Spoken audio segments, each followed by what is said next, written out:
Bonjour, c'est Cryptolyse. Aujourd'hui, on va parler de FTM, la crypto-monnaie de la blockchain Phantom. Phantom, c'est une blockchain dont je vous parle depuis déjà un certain temps, qui est pour moi une très bonne blockchain de niveau 1, parce que c'est une Layer 1, qui a pour vocation notamment à résoudre les problématiques de scalabilité, de coût et de rapidité au niveau des performances des blockchains.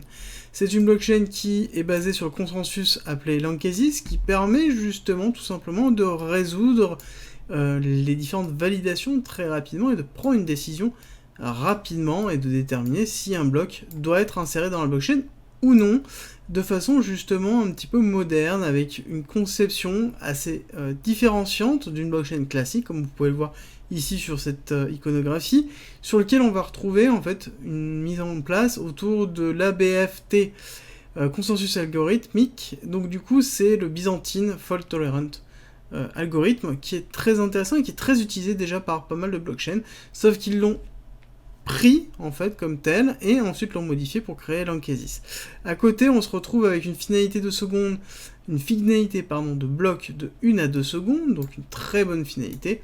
et des coûts qui sont minimes. Néanmoins, malgré ça, on retrouve quand même Phantom avec des problématiques d'engorgement. Quasiment toutes les blockchains l'ont à l'heure actuelle sur des grosses périodes. N'oublions pas que la principale problématique des engorgements, c'est majoritairement les bots qui sont utilisés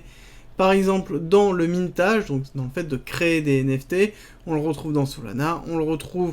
dans toutes les grandes blockchains comme notamment FTM. Tous ceux qui peuvent proposer ce type de produits vont être à un moment donné sujets à une attaque de bot qui n'est pas forcément volontaire mais qui est du coup une invasion du réseau par ces bots automatisés qui vont aller faire des actions automatisées et qui vont créer des engorgements massifs, voire même planter directement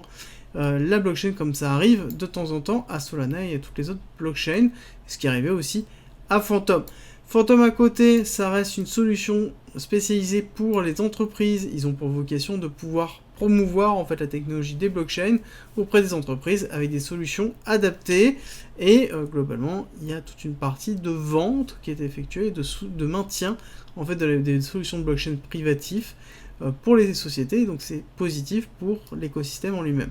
Ensuite, nous avons la notion de Phantom Opera. Donc Phantom Opera, c'est globalement l'environnement décentralisé qui est au niveau de Phantom et qui permet notamment de pouvoir assurer la compatibilité avec Ethereum et donc les EVM, de façon à pouvoir porter très simplement, très rapidement, sans passer par une autre blockchain, contrairement à certaines blockchains en l'occurrence qui doivent avoir une blockchain, une sidechain qui est intégrée directement chez eux pour pouvoir porter les applications d'Ethereum. Phantom n'a pas besoin de ça et intègre automatiquement, nativement, les EVM. Donc ça veut dire que très très facilement, on peut tout simplement déplacer une application qui est sur Ethereum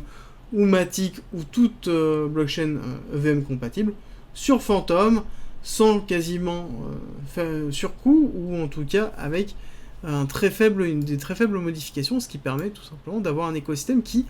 grandit très rapidement parce qu'il est capable d'absorber toutes les autres applications qui sont développées, notamment sur les standards de l'EVM, donc sur Solidity, et de pouvoir derrière se déployer sur Phantom avec toutes les fonctionnalités de Phantom. Phantom, c'est quoi aussi? C'est une DeFi qui est très présente, avec une communauté qui lui est propre, très forte, et on retrouve notamment des grands noms, comme on peut voir Tom Finance, comme Grim Finance, ou en fait tous les différents protocoles DeFi qui traînent autour, comme SpookySwap et SpiritSwap, qui sont très présents, avec notamment une communauté très forte et qui soutiennent le projet Phantom. On a une certaine cohésion au niveau du projet qui en lui-même forme un tout, malgré justement la problématique qu'on a pu avoir avec le départ d'un des lead développeurs, mais qui reste quelque chose d'asymptomatique pour moi, vu le nombre de développeurs qui sont encore sur le projet Phantom, et de toute façon toute la DeFi qui est derrière, et tout l'engouement qui se trouve derrière Phantom.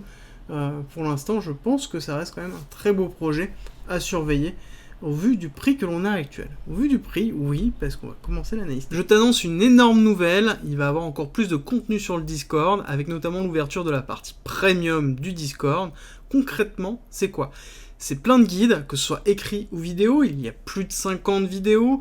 pour apprendre tout des cryptos, que ce soit pour investir, faire du trading, comprendre la technologie, faire de la DeFi. Il va avoir en plus des exemples de portefeuille et de bagues, le mien de bagues et de portefeuille sur lequel je vais expliquer tous les tenants et aboutissants, des dossiers sur les futures pépites, des dossiers d'analyse fondamentale du marché, des indicateurs, des stratégies d'optimisation DeFi et bien évidemment des signaux spot, futurs et investissements, avec en plus un canal fiscalité, un canal juridique, des canaux de discussion, plein d'autres choses, et ça ne va pas s'arrêter là. Si tu veux plus d'informations, je t'invite à regarder la vidéo explicative en commentaire et à rejoindre le Discord. À très vite. Si tu aimes mon contenu, like, partage et abonne-toi, ça m'aide énormément. Alors, sur cette analyse technique, ce qui est intéressant de voir, c'est que nous avons une très belle corrélation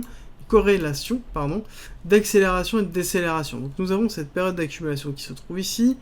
et nous avons à côté une schématique Elliotiste qui s'est terminée en vague 1, vague 2, vague 3, vague 4, vague 5, et ensuite nous avons le retracement A, B, C, et avec un C très fort, très profond qui s'est effectué, et on regarde, nous avons retracé quasiment pas loin de 90% du mouvement initial, donc c'est un retracement très fort, très profond, et qui en même temps se caractérise par l'état du marché global, et ce qui a pu se passer notamment autour de Phantom, avec notamment ici, le départ, enfin les différents départs qu'il y a eu, notamment du lead développeur ici, et ensuite on a eu des clusters de liquidation qui se sont faits. Pourquoi des clusters de liquidation? On va finir la partie technique tout à l'heure, mais c'est juste pour vous expliquer qu'il faut faire attention à Phantom, dans le sens où Phantom est ultra leveragé. Il y a beaucoup de DeFi qui se trouvent, avec beaucoup de leverage et de mise en collatéralisation qui sont effectuées, et donc du coup, il y a aussi des possibilités de liquidation et de chaînage de liquidation qui vont se faire. C'est-à-dire qu'on va liquider une whale par exemple, du coup ça va faire chuter le prix va chuter, et il va avoir un autre prix de liquidation d'une autre whale, et ainsi de suite. Donc du coup on va avoir des clusters de liquidation qui vont se faire, et c'est notamment ce qui s'est passé notamment avec la chute du prix à l'heure actuelle et la liquidation de l'UST. On a eu un engorgement de Phantom, et beaucoup de personnes se sont retrouvées à se faire liquider, parce qu'ils ne pouvaient pas déplacer de capitaux, tout simplement pour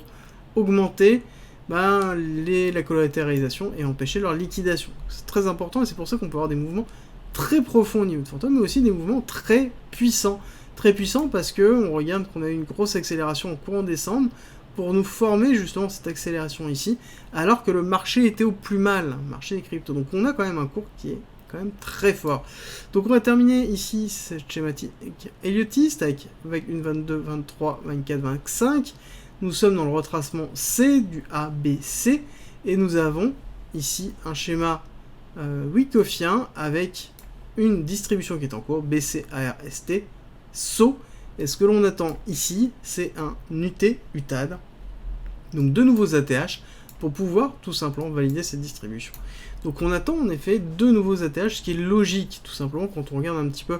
le cours en lui-même et l'actif en lui-même. On sait qu'il y a du potentiel, on sait qu'on a une communauté, on sait qu'on a des use cases, on a beaucoup d'applications, on a beaucoup de DeFi qui est construit autour, on a une notion d'interopérabilité, Phantom est beaucoup intégré dans tout ce qui est kit d'interopérabilité, donc on a en fait un écosystème qui est complet, donc c'est une des raisons pour lesquelles fondamentalement on sait qu'on va aller chercher un ATH. Techniquement ça nous confirme, et justement une fois qu'on a terminé dans tous les cas cette vague C, on repartira sur globalement certainement une schématique Elliotiste qui s'effectuera en 1, 2, 3, 4, 5, A, B, C, par la suite. A savoir que derrière nous avons quand même un gros schéma Elliotiste qui est en cours, vague 1, vague 2, vague 3, vague 4, vague 5, donc grande vague, hein, d'accord, très très grande, avec des objectifs qui sont assez forts, avec notamment un Phantom à 6$, et à terme pourquoi pas plus haut. On n'oublie pas que le market cap de Phantom est quand même assez bas proportionnellement à la vue des use cases que l'on peut avoir quand on le compare, notamment avec des projets beaucoup plus en hype à l'heure actuelle, ou notamment au niveau du bull run, et donc on pourrait très bien se projeter sur un Phantom à 10, 12, 13, 14 dollars,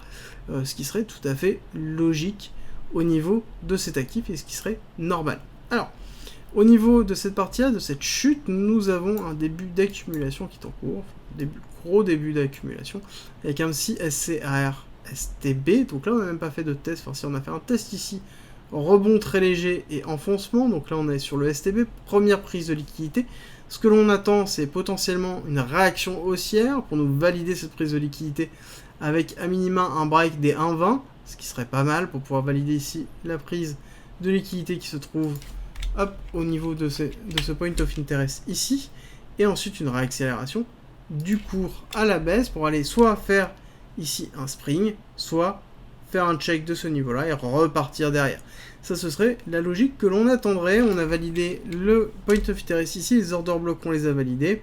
Et ensuite, on a le niveau ici de cette vague 2 qui se trouve ici, très fort, à 1,14, qui est en même temps ici la projection de cette vague A, B, sur cette C. Donc on étendrait à 382, ce qui serait logique étant donné que ici l'objectif on l'a quand même bien passé, on est en train de le retravailler à l'heure actuelle, mais je verrais très bien un cours en fait remonter potentiellement un petit peu, alors pas forcément très fort, voire maximum 1,20, 1,40, mais vraiment maximum, on pourrait très bien remonter jusqu'à 1,6, jusqu'à 0,6 pardon, et ensuite redescendre, renfoncer pour aller chercher l'objectif de 1,13, de 0,13 pardon, 0,1351 pour pouvoir valider ici cette extension qui serait une extension classique du coup du ABC pour terminer cette schématique et ensuite possiblement repartir sur un schéma haussier qui se ferait en plusieurs parties bien évidemment, donc on pourrait avoir quelque chose qui se fait comme ça, prise de liquidité, validation du spring effective, cassure, on fait un break of structure ici, minimum potentiellement quelque chose d'assez agressif, retest, prise de liquidité forte, donc aller chercher les 2$, retest, et ensuite on repartira à la hausse. Donc on va avoir une accélération de cette façon-là, avec derrière une schématique Elotis qui se remettra en place pour nous pousser justement sur un prochain objectif, avec derrière un nouvel ATH, casser les 3,5$ et pouvoir atteindre justement des nouveaux objectifs et aller chercher plus haut les 6$ et voire plus. En tout cas, Phantom a le potentiel. Est-ce que derrière la communauté va suivre? Est-ce que les fonds vont suivre? En effet, idéalement, si on avait encore un petit peu d'incentive à lâcher lorsqu'on aura un bull run, je pense qu'on aura une accélération monumentale du cours et ce serait logique par rapport au projet en lui-même. Merci d'être resté avec moi jusqu'au bout. Abonne-toi, partage si t'as aimé et rejoins-nous sur Discord. C'est avec plaisir qu'on t'accueillera. Et à très vite.